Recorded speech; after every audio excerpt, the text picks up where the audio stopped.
নমস্কার। আজ আপনাদের সাথে একটা অভিজ্ঞতা শেয়ার করতে এলাম।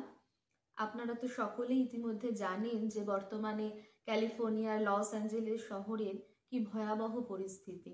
আমরাও বর্তমানে তো লস অ্যাঞ্জেলেস শহরেই থাকছি। আমার পাড়া প্রতিবেশী, আত্মীয় স্বজন, বন্ধু বান্ধব সকলেই আমাদের কাছে ফোন করে মেসেজ করে জানতে চাইছেন যে আমরা কেমন আছি, আমরা কতটা সুরক্ষিত আছি এখানে। তাই ভাবলাম যে আজ আপনাদের সাথে একটা আপডেট শেয়ার করি এই ব্যাপারে।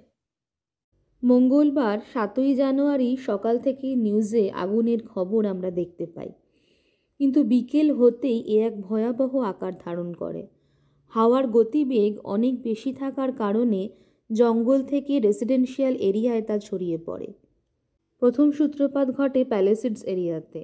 এর পাশাপাশি একটা নতুন আগুন ইটন ক্যানন এরিয়াতেও দেখা যায় বিকেল 6টা নাগাদ।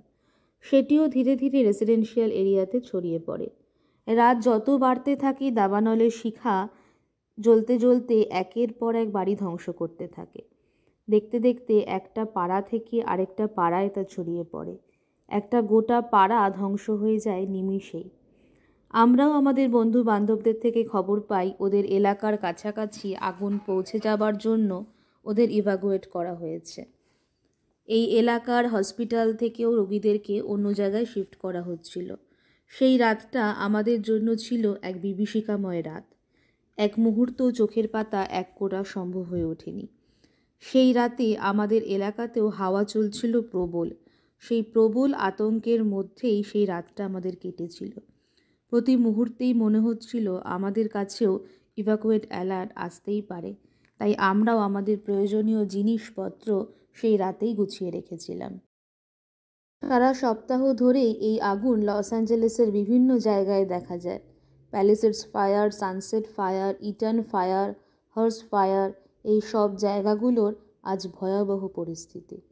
ফায়ার ফাইটাররা তাদের অক্লান্ত পরিশ্রম করে এই আগুন নেভানোর জন্য চেষ্টা এখনও অবধি চালিয়ে যাচ্ছেন, তাই তাদের স্যালুট জানাই। আমরা গত 9 মাস যাবৎ এই লস অ্যাঞ্জেলেস শহরে এসেছি। অসম্ভব সুন্দর ছবির মতন ঝাঁচকচকে এই শহরটির আজ এই করুণ পরিণতি যেন চোখে দেখা যাচ্ছে না। আপনাদের সাথে দুটো জায়গার অভিজ্ঞতা শেয়ার করছি। এর মধ্যেই আমরা লস অ্যাঞ্জেলেসের অনেকগুলো জায়গা ঘুরে দেখেছি।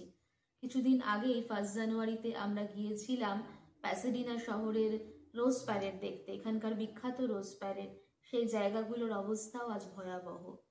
তার আগে আমরা গিয়েছিলাম একদিন মালিবু বিচ ঘুরে দেখতে। মালিবু বিচ এক অসাধারণ জায়গা, জানেন, যার একদিকে পাহাড়, একদিকে সমুদ্র, তার মাঝখানে অসম্ভব সুন্দর বাড়িগুলো ছিল।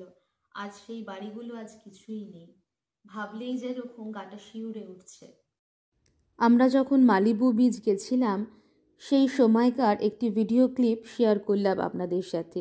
দেখুন সমুদ্রের ধারে কি সুন্দর এই বাড়িঘরগুলো। আজ আর কিছুই নেই এগুলো, জানেন। আগুনের লেলিহান শিখা সব কিছুকেই আজ গ্রাস করে নিয়েছে।